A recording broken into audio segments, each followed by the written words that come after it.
Yang sahih di berita RTM, sahih dan berimbang. Assalamualaikum. Dan salam Malaysia Madani. Berita perdana edisi Isnin 27 Mac 2023. Saya Syahril Sarafuddin. Dan saya Hazel Desmond. Kita ikuti paparan utama malam ini. Malaysia Kemboja tingkat kerjasama dalam pelbagai sektor.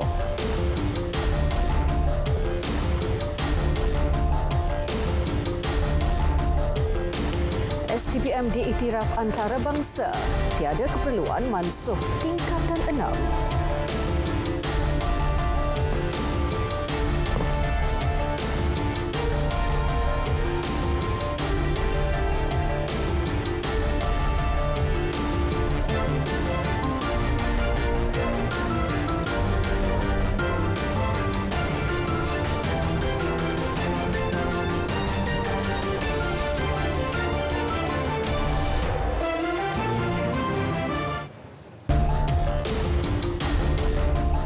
Malaysia dan Kemboja berharap dapat tingkatkan kerjasama dalam sektor pelaburan, industri halal, teknologi digital, pendidikan dan pertahanan. Perdana Menteri Datuk Seri Anwar Ibrahim berkata isu berkenaan telah dibincangkan dan menjadi antara keutamaan yang dibangkitkan semasa mesyuarat dua hala di Istana Keamanan Phnom Penh hari ini. Now, discussions has been very elaborate and comprehensive, touching on the issues of trade and investments, which happen to be our priority in our bilateral relations, but also some of the other concerns, which was alluded to by the Prime Minister just now. Terdahulu, Datuk Seri Anwar dan Hun Sen menyaksikan majlis menandatangani dua memorandum persefahaman MOU antara Kerajaan Malaysia dan Kemboja. MOU berkenaan berkaitan pengambilan, penggajian dan penghantaran pulang pekerja Kemboja dalam sektor domestik serta pengambilan, penggajian dan penghantaran pulang pekerja Kemboja di sektor formal bagi mengukuhkan lagi kerjasama antara kedua-dua negara dalam sektor buruh. Industri halal antara tumpuan komitmen Malaysia dalam membantu Kemboja. Ia bagi memastikan produk halal dari negara itu menembusi pasaran antarabangsa, terutamanya negara Asia Barat.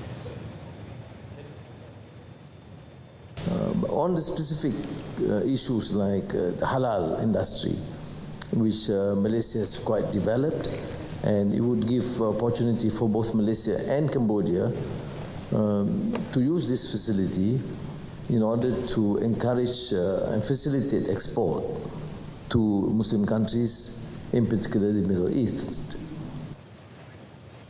Terdahulu, tengah hari tadi, ketibaan Datuk Seri Anwar disambut Hun Sen di Istana Keamanan Phnom Penh dengan sambutan rasmi serta lagu kebangsaan kedua-dua negara dimainkan diikuti acara lintas hormat. Dalam perkembangan sama, Perdana Menteri galak syarikat perusahaan beras Malaysia jalin kerjasama dalam urusan import beras dan kacang gajus dari Kemboja. The Prime Minister mentioned the success of rice production, which is something commendable, although you say there is surplus, but I know for a fact that rice production is not something easy, but you have increase the productivity, and I think I would certainly encourage the Malaysian rice company that caters for import of rice to consider an option to import rice and cashew nuts from Cambodia. Dalam perkembangan lain, Perdana Menteri merakamkan penghargaan kepada Kerajaan Kemboja atas usaha dan sokongan membawa pulang rakyat Malaysia mangsa sindiket penipuan pekerjaan di negara itu. Setakat ini, 287 rakyat Malaysia yang menjadi mangsa sindiket terbabit berjaya dibawa pulang. Cambodia under your leadership is quite outstanding in terms of giving fullest support and collaboration in these efforts. So thank you very much, because it means a lot to the hundreds of families affected by this scam.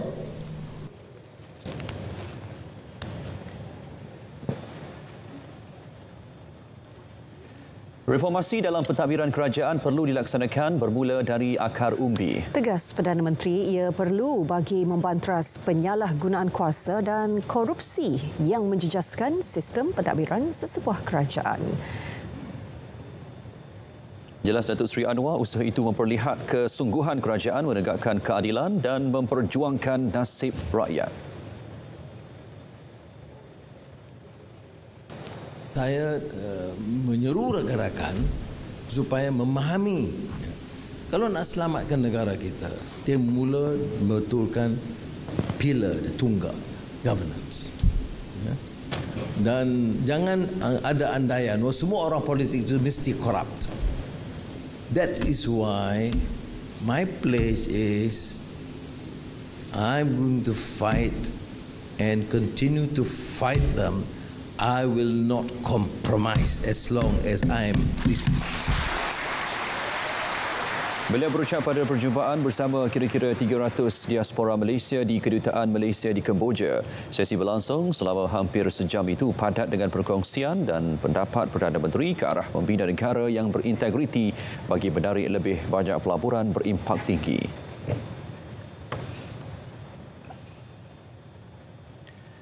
Tiada keperluan untuk memasukkan pendidikan tingkatan 6 termasuklah pemeriksaan STPM. Menteri Pendidikan Fadlina Siddiq berkata tingkatan 6 yang mencakupi peperiksaan STPM ditawarkan selaras dengan Akta Pendidikan 1996. Malah pendidikannya juga diiktiraf di peringkat antarabangsa.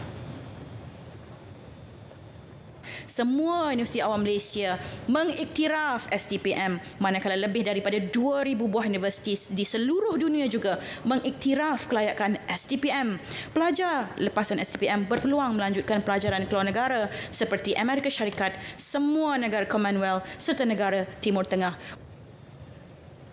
Di bawah Akta Pendidikan 1996, ia memberi jaminan bahawa STPM mesti wujud serta diteruskan. Menerusi penggulungan perbahasan titah diraja di Dewan Negara, beliau menjelaskan pendidikan tingkatan 6 mempunyai sasaran dan matlamat tersendiri berbanding program matrikulasi dan ijazah sarjana muda perguruan Malaysia.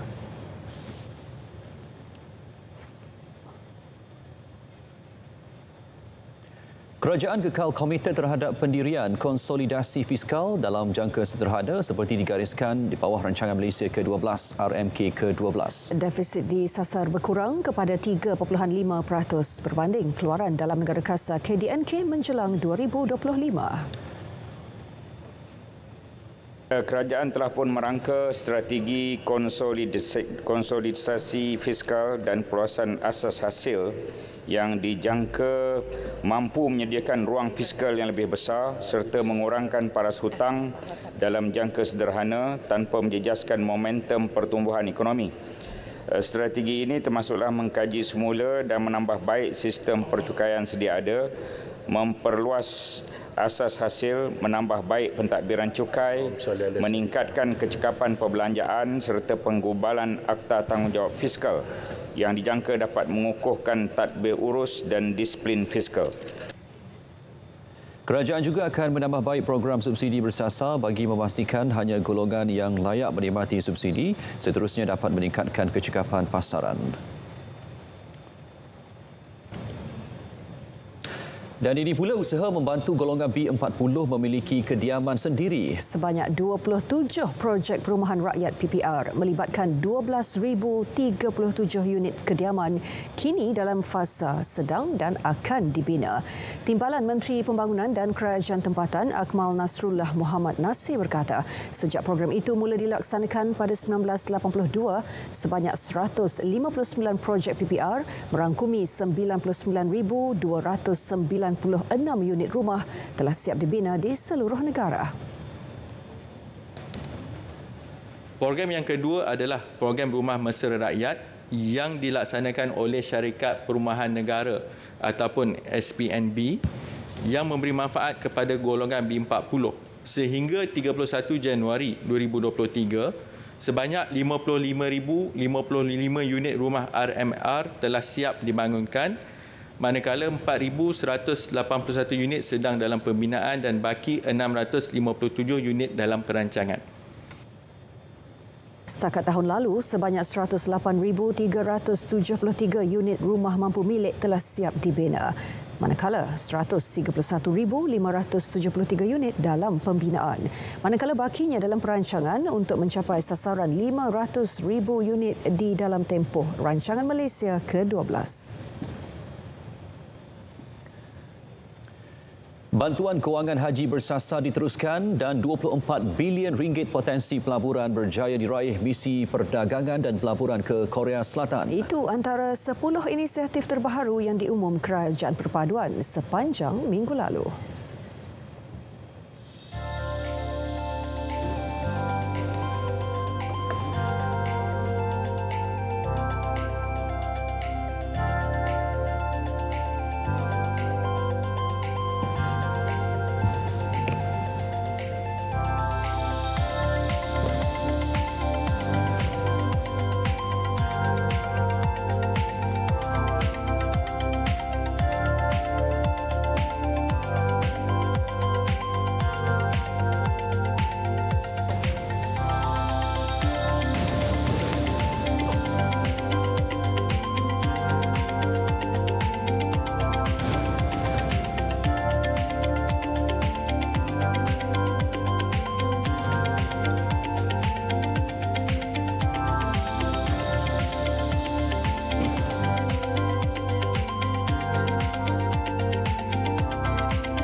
Ada kalanya dalam mendidik anak-anak, ibu bapa secara tidak sengaja berkelakuan pilih kasih dalam memberi kasih sayang atau perhatian. Zahirkan kasih sayang terhadap anak-anak. Jika perlu ditegur, tegurlah dengan kasih sayang. Kecemasan boleh saya bantu? Encik, ada motor aksiden lah dekat sini, Encik. Langgar gajah kot. Encik, ada kebakaran lah di alamat 5 Jalan Tembikai Shah Alam. PGO dari FRT Shah Alam didapati tiada kebakaran berlaku di sini. Over.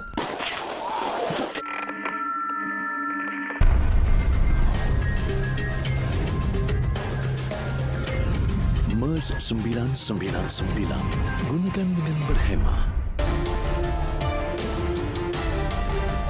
Aspek kebersihan menjadi perkara utama yang perlu dititikberatkan peniaga makanan dan minuman. Sementara pelanggan perlu buat pemerhatian amalan kebersihan peniaga sebelum membeli produk mereka. 3 kebersihan itulah yang diutamakan. Yang pertama, tengok keadaan gerai, keadaan sekeliling gerai tersebut, peniaga itu sendiri dan juga bagaimana makanan tersebut dipersembahkan. Ada kemungkinan kita akan bawa juga pencemaran-pencemaran daripada luar seperti habuk, kayu, stapler, getah, apa lagi yang saya pernah jumpa dalam makanan saya. Macam-macam yang kita pernah jumpa. Apabila ada menggunakan tangan yang sama, tak menukar glove untuk makanan yang daripada penyediaan kepada pembungkusan. So saya sangat-sangat sarankan peniaga, orang yang masak dan orang yang bungkus dan juga terima duit ataupun bagi kepada customer adalah orang yang berbeza. Lokasi wajib dikunjungi di Ibu Negara. Bazar Ramadan Rahmah di bawah seliaan Dewan Bandaraya Kuala Lumpur di BKL menempatkan 41 kendera saji di Jalan Raja, Lorong Tuanku Abdul Rahman dan berhampiran Kompleks Campbell. Wartawan Ravin Samugan ada perinciannya. Sempena bulan Ramadan tahun ini, DBKL memperkenalkan Bazar Ramadan Rahmah dengan menggunakan kendera saji atau food truck di lokasi yang diluluskan. Keistimewaan, bazar ini menyajikan pelbagai juadah di bawah harga RM5 dengan menu yang berkualiti. So agak menggalakkan lah. Sebab ialah menu Rahmah ni harga dia bawah RM5. So walaupun ya kita faham situasi sekarang kan agak mencabar dari segi orang kata kos, living cost dan sebagainya kan agak tinggi. So alhamdulillah kita berjaya menyahut cabaran tu dan juga kita bolehlah menyediakan menu Rahmah yang mampu milik untuk semua orang kan. Okay, kita orang peniaga ni menjual menu makanan yang bawah RM5 kan, dalam kualiti yang agak banyak lah untuk berkongsi rezeki bersama pelanggan-pelanggan.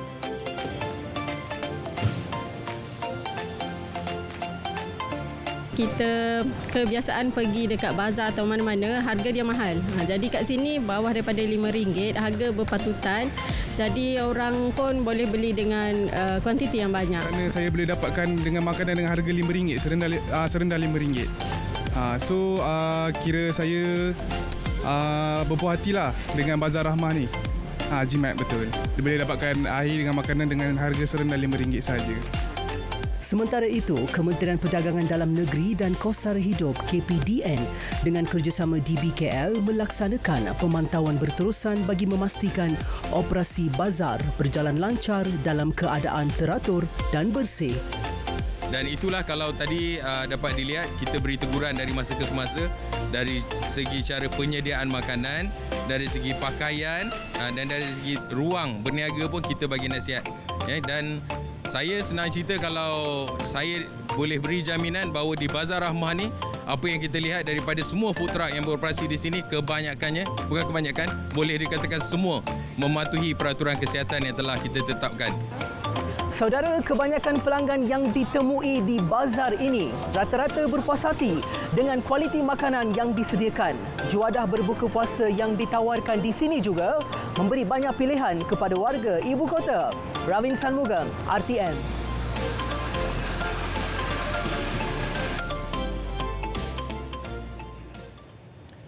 Kadar inflasi negara berupaya turun sehingga 3.1% berdasarkan data dan pola penurunannya setiap bulan. Menurut Menteri Ekonomi Rafizi Ramli, jika trend penyusutan berterusan sehingga akhir tahun, negara berpotensi mencapai kadar inflasi lebih rendah tahun ini berbanding unjuran 3.3%.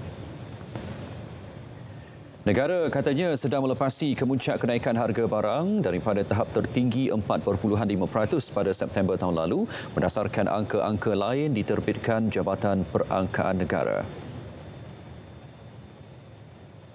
Sudah tentu ini bergantung juga kepada perkara-perkara yang di luar kawalan kita. Contohnya kalau ada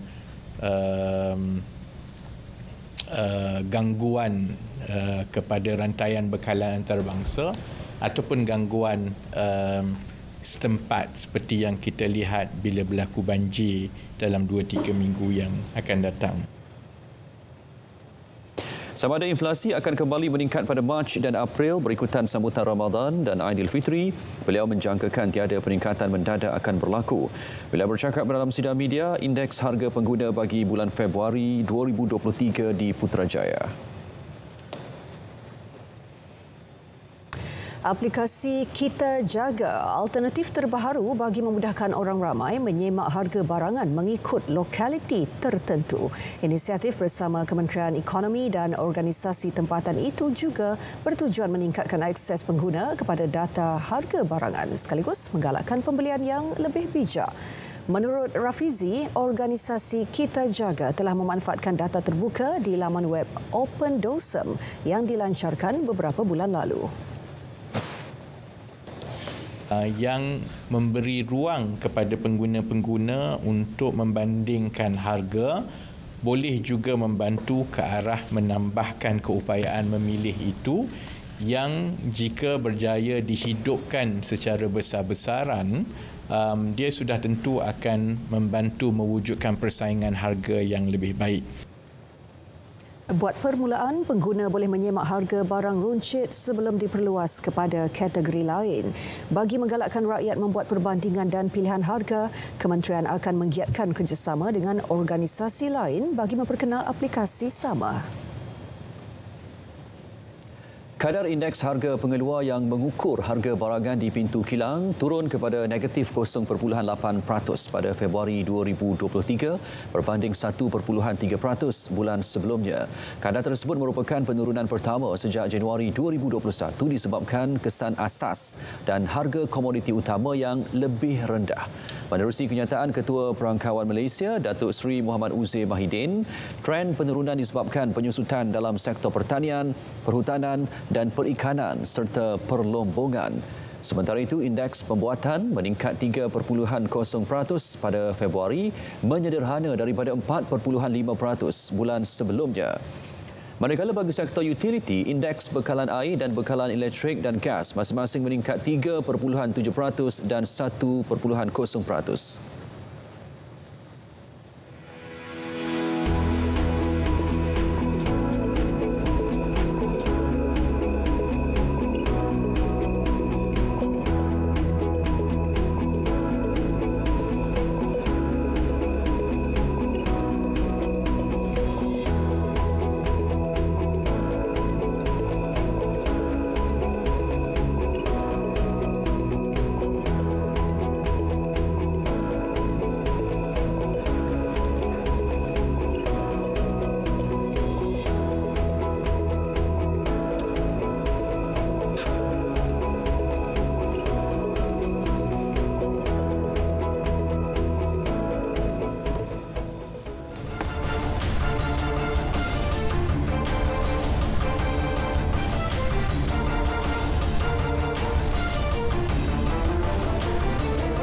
Menjelang aksi persahabatan antarabangsa Malaysia menentang Hong Kong esok. Jurulatih Harimau Malaya Kim Pan Gun optimis skuadnya kini sudah kembali berada pada tahap kecergasan terbaik selepas aksi menentang Turkmenistan pada Khamis lalu.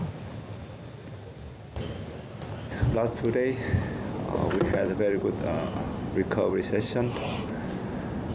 And yesterday we start to prepare something,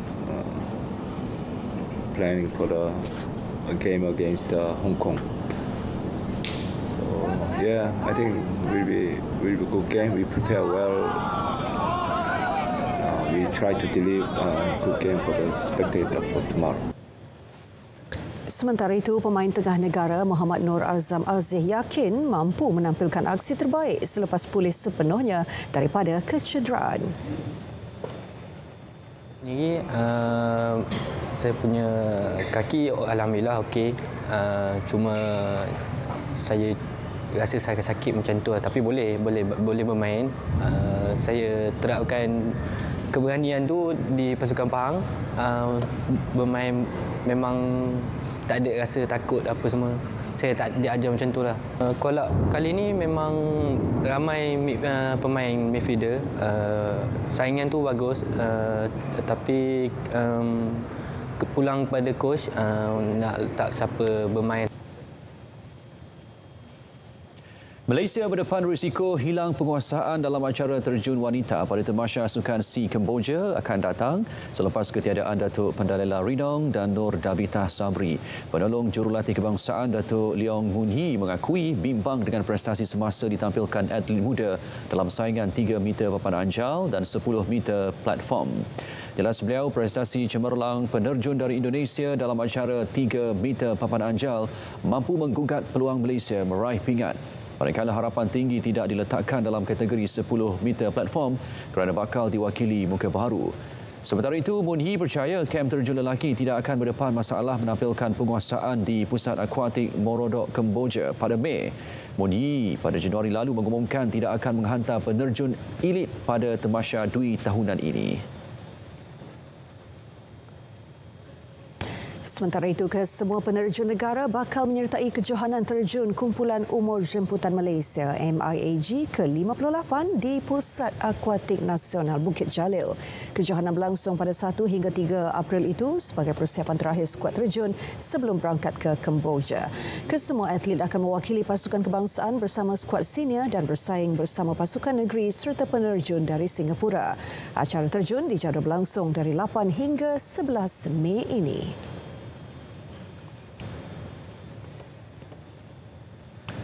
Dan seterusnya, perkembangan kejuaraan motosikal dunia. Pelumba kelahiran Selangor Sharifuddin Azman tekad melupakan permulaan musim mengecewakan dan bangkit pada perlumbaan kedua Moto3 di Litar, Argentina minggu depan. Beliau yang juga dikenali dengan gelaran Damok sekadar menamatkan perlumbaan pertama di Litar Portimao, Portugal semalam di kedudukan ke-25. Pelumba pasukan MT Helmets MSI itu mengakui masih belum serasi sepenuhnya bersama jentera KTM di tunggang beliau. Ini sekaligus menyukarkan beliau memberi saingan kepada pelumba lain termasuk rakan sepasukan Diego Moreira. Moreira sebelum itu cemerlang menamatkan saingan pembuka musim di tempat ketiga. Damok menjadi wakil tunggal Malaysia bersaing dalam kejuaraan motosikal dunia. Bola sepak kelayakan Euro 2024, bintang Portugal Cristiano Ronaldo membuktikan sentuhannya masih berbisa selepas 2 gol beliau membantu pasukan membelasah Luxembourg 6-0 dalam aksi kumpulan J. Ronaldo membuka pesta gol Portugal seawal minit ke-9 selepas mudah menolak masuk bola dalam kawasan penalti menewaskan penjaga gol Luxembourg Anthony Morris. Penyerang Chelsea Jose Felix dan pemain tengah Manchester City Bernardo Silva kemudian menambah jaringan untuk menjadikan kedudukan 3-0. Belum sempat Luxembourg mendapat rentak, Ronaldo sekali lagi meledak jaringan kedua peribadi pada minit ke-31 yang merupakan gol ke-122 beliau dalam 198 penampilan antarabangsa.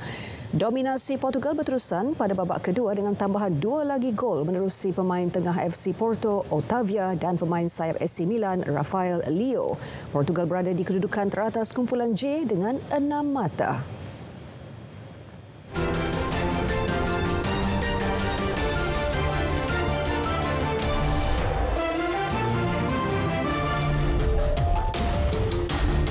Baik, para penonton dan Hazel, agak-agak berapa lama diperlukan oleh seekor labah-labah untuk menyiapkan sarang? Sama ada seminit, sejam atau sehari.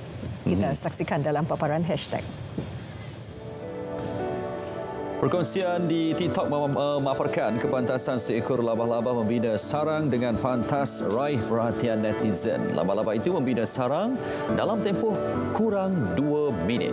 Bukan itu sahaja, sarang yang dibina kelihatan kemas dan sempurna membuatkan netizen kagum.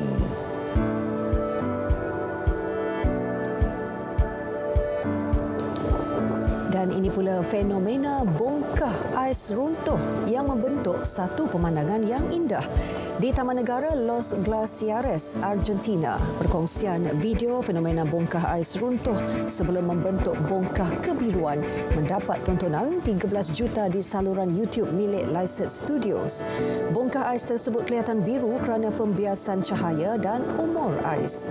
Bongkah ais yang lebih tua mendedahkan warna hijau dan biru yang terang hasil daripada kepekatan warna dan tekanan yang tinggi.